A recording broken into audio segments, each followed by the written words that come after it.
4 वर्ष पूर्ण हो गए हैं और सरकार ने 4 वर्ष पूर्ण होने की भी खुशियां छत्तीसगढ़ की जनता के साथ मनाई हैं। और उसके बीच में ये दुखद बात है कि ये लगातार जो है जिस प्रकार से अपना धरना प्रदर्शन करते आए हैं, अपनी मांगों को लेकर के प्लेटफॉर्म तैयार करके सरकार को ध्यान आकर्षित करने की निरंतर कोशिश कर रहे हैं, परंतु सरकार जो है अभी भी चुप्पी साधे हुए हैं। और इस चुप्पी में फिर से धरना का जो आगाज़ हो रहा है, आज उसकी तैयारियां हो रही है। तो किस प्रकार से तैयारी हो रही है और कितने विभाग जो है कल धरना पे बैठने वाले आपके साथ? सबसे पहले हल्ला बोल के आपकी पूरी टीम को मकर संक्रांति की, यहाँ उपस्थित हम सभी साथियों को मकर संक्रांति की, आपके समस्त दर्शकों को और मेरे 5 लाख अनियमित कर्मचारी साथियों को मकर संक्रांति की बहुत बहुत बधाई।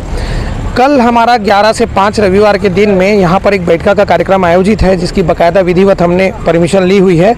और इस बैठक में समस्त 54 विभाग और 40 निगम मंडल आयोग के जितने हमारे 5 लाख साथी हैं, अनियमित जो नियमित नहीं हुए हैं, वो सब इसमें सादर आमंत्रित हैं। इसमें संविदा, दैनिक वेतनभोगी, श्रमिक दर के श्रमिक, कलेक्टर दर के श्रमिक, आउटसोर्सिंग, प्लेसमेंट, ठेका, अंशकालीन जॉबदार मानदेय, इस श्रेणी का जो भी काम करते हैं और जिनको भी लगता है कि अब भाई लंबे समय से हम काम कर रहे हैं और हमारे को जो है एक नियमितीकरण, स्थायीकरण या स्थायी कर्मी जो है वह बनने के हम पात्र हैं या हमको वह एक सुविधा मिलनी चाहिए, वे सभी इसमें आमंत्रित हैं। और पूरे प्रदेश से बहुत लोगों के फ़ोन आ रहे हैं। अभी हमारे कुछ साथी जो बहुत दूर के थे वो आज ही आ गए हैं। तो इस प्रकार से बड़ी संख्या में लोग यहाँ 40-50 हज़ार की तादाद में यहाँ पहुँचने वाले हैं।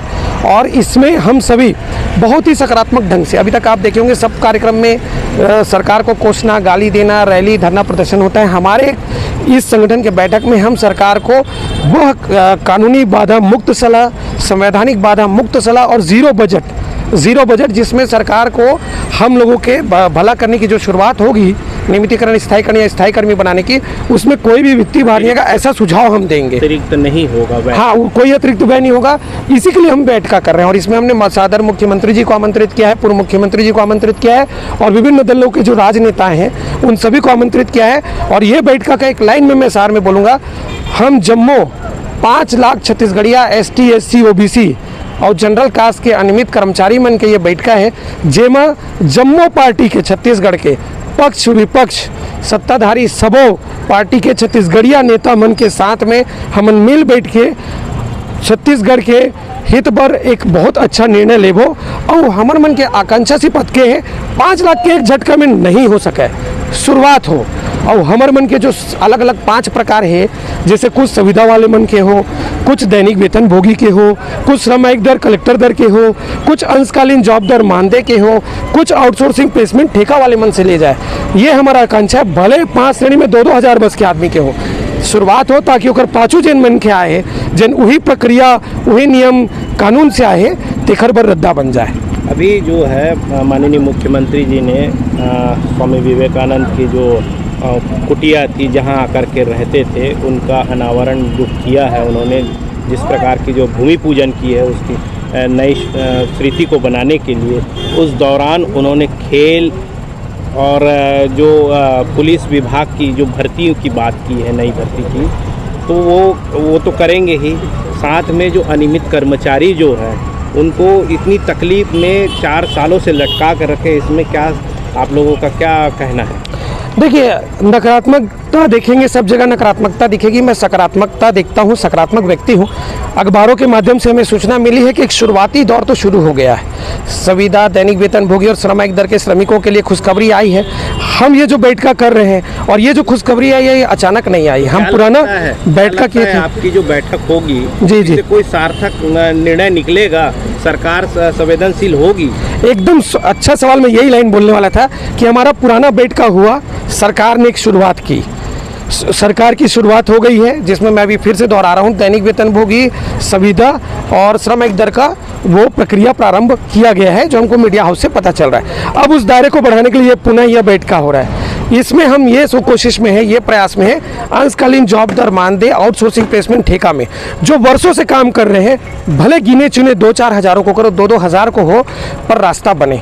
आप पूरे मान लीजिए लाख 1.5 लाख होंगे आउटसोर्सिंग प्लेसमेंट ठेका में, आप 2000 को तो रखिए विभाग में, जो वरिष्ठ हैं जिनकी आयु सीमा बहुत ज़्यादा हो गई है, जो व्यक्तिगत रूप से अपने निजी रूप से आयु की सीमा में 50 साल पहुंच गए हैं। आप अंशकालीन जॉब दर में केवल 50 साल वालों को कम से कम पूर्णकालिक तो करिए। क्या लगता है जी। कि आप जो बोल रहे हैं जिनकी आयु सीमा कम बची हुई है, रिटायरमेंट के कगार पे हैं, इन लोगों को अगर वो सरकार जो है नियमितीकरण देती है और बाकी लोगों को छोड़ देते हैं, तो क्या आप जो है प्रतिनिधित्व कर रहे हैं युवा वर्गों को संभाल पाएंगे? देखिए, मैं जो बोल रहा हूँ, हमने बोला बैठका में हम संवैधानिक, कानूनी और बजट वित्तीय भार जीरो वाला हम फॉर्मूला दे रहे हैं, मतलब हम लोग अध्ययन करते हैं। आपको मैं बता दूं कि भले हम 5 लाख हैं, 5 लाख तो सबको चाहिए आज के डेट। जी, वही समझा रहा हूँ कि कैसे होगा। जो आपका सवाल है उसका जवाब उसमें मिल जाएगा। हम 5 लाख हैं, मैं हर श्रेणी से 2-2 हज़ार बोल रहा हूँ, आयु सीमा के हिसाब से सहानुभूति में बोल रहा हूँ। तो उससे क्या होगा, सरकार के पास ऐसी संख्या कम लोगों की होगी तो सरकार को ऑलरेडी बोझ नहीं पहुँचेगा, पहला। दूसरा, यदि कोई व्यक्ति एक ही प्रकार का काम कर रहा है, जैसे मान लीजिए कोई श्रमिक दर के श्रमिक हैं 33,000 पूरे छत्तीसगढ़ के सभी विभाग में, तो जो पॉलिसी बनेगी भले उसमें से 50 साल वालों के लिए बनेगी, उनको तत्काल ले लेगी सरकार, जो हमारे सुझाव के अनुसार, परंतु पॉलिसी पूरे उसमें 33,000 लोग जो है उसमें शामिल रहेंगे। नीति उन सब के लिए बनेगी, सब सुरक्षित हो जाएंगे जो आज के डेट में काम कर रहे हैं। यही फॉर्मूला दैनिक वेतनभोगी, संविदा, आउटसोर्सिंग प्लेसमेंट ठेका, अंशकालीन जॉब दर मानदेय के लिए होगा। अगर जो पॉलिसी बनाएगी सबके लिए बनना आना ही पड़ेगा। सरकार बनेगी तो उनके पास उनका अधिकार होता है कि जो आपकी पॉलिसी बनेगी वो पॉलिसी ख़त्म भी की जा सकती है, नई पॉलिसी भी बनाई जा सकती है। तो आप कैसे कह सकते हैं कि इस दौरान जो है जो बुजुर्ग लोग हैं जो रिटायर के कगार में हैं उनको नियमितीकरण देगी, बाकी को छोड़ देगी, तो उनकी नियमिती का गारंटी है क्या? देखिए, देश चाहे कितने भी पूर्ण बहुमत की सरकार हो, डॉक्टर मनमोहन सिंह जी की हो या नरेंद्र मोदी जी की हो, डॉक्टर रमन सिंह की हो या भूपेश बघेल जी की हो, संविधान और देश के कानून से चलता है। यदि पॉलिसी एक बार बन गई तो इतना सरल नहीं है उसको खत्म करना, और पॉलिसी ही बनाना जो है सबसे कठिन है। प्रावधान है तो अगर देखिए, आप संविधान में संशोधन की जो बात कर रहे हो बहुत बड़ी बात है। भूपेश की सरकार है, कल किसी और की सरकार हो सकती, तो संविधान में संशोधन की मांग जायज़ है और उसके अंतर्गत आकर के संशोधन कर दे तो फिर देखिए, लोकतंत्र चलता है, भीड़ तंत्र भी कहते हैं। ये जो 5 लाख हम लोग अनियमित कर्मचारी हैं, हम परिवार के 5-5 सदस्य मतलब 25 लाख, और मेरे एकदम रिलेटिव नज़दीकी रिश्तेदार तो 50 लाख, 1,95,00,000 मतदाता, लगभग हमारा जो वोट प्रतिशत है 12% है। निश्चित रूप से मैं कई काम करता हूं तो शिक्षित परिवार से हूं, तो मेरे घर के लोग भी जागरूक होंगे, मेरा जो सगा रिश्तेदार है एक, वो भी बहुत जागरूक होगा, मतदान करने भी जाता होगा। तो 12% वोट बैंक है। तो ऐसा नहीं है कि कोई भी सरकार ऐसा करेगी। और सबसे बड़ी बात, सरकारें बनती हैं जनता के द्वारा, जनता के हित के लिए। आप खुद सोचिए, यदि आदरणीय भूपेश बघेल जी की सरकार हमारे लिए कुछ सकारात्मक निर्णय लेके जाती है, भले उसमें कुछ लोग अभी तत्काल बहाल हो जाएंगे और बाकी लोग जो है आगामी वर्षों में चरणबद्ध होंगे, तो कौन सरकार ऐसा चाहेगी कि उसके मुंह का निवाला छीन ले? ऐसा तो नहीं है। जैसे इतनी बड़ी जो संख्या यहाँ तादाद पहुंची, ये रातों रात नहीं हुई है, ये कांग्रेस गवर्नमेंट में नहीं आई है। आखिर मानवतावादी बीजेपी के द्वारा जो तरीका लगा लोगों को रोजगार देने का, वो व्यवस्था उन्होंने दिया। आउटसोर्सिंग, ठेका, प्लेसमेंट, अंशकालीन जॉब दर, मानदेय, संविदा, दैनिक वेतनभोगी, श्रमिक और कलेक्टर दर, उसी परंपरा को वर्तमान सरकार भी आगे बढ़ाई।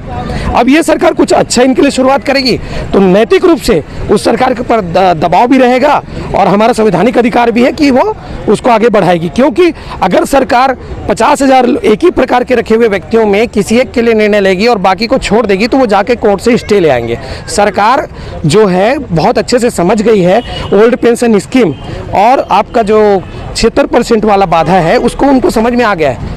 तो ऐसी चूक ये सरकार अब नहीं करेगी। जैसे 76% बहुत ज़रूरी थी छत्तीसगढ़ की जनता के लिए, जैसा ओल्ड पेंशन स्कीम बहुत ज़रूरी है छत्तीसगढ़ की जनता के लिए। अभी तो लास्ट टाइम मैं अगर मैं गलत नहीं हूँ तो डॉक्टर रमन सिंह जी की, मैं पूर्व मुख्यमंत्री जी की बाइट देख रहा था, उन्होंने कहा कि केंद्र सरकार इस पर विचार कर रही है OPS के लिए। तो एक अच्छी योजना को हर कोई प्रोत्साहित करता है। तो मैं बिल्कुल उम्मीद करता हूँ ये छत्तीसगढ़िया सरकार है, संवेदनशील सरकार है, और हम 25 लाख छत्तीसगढ़िया लोग के उम्मीद में जरूर खरा उतरेगी। ये हम सब का एक विश्वास है, भरोसा है भूपेश बघेल जी के ऊपर, और ये 25 लाख को भरोसे के दम पे मैं बोल रहा हूँ कि शुरुआत तो जरूर करेंगे। ये मैं सत्यम शुक्ला, छत्तीसगढ़ अनियमित कर्मचारी मोर्चा का प्रदेश प्रवक्ता। तो दर्शकों, आपने सत्यम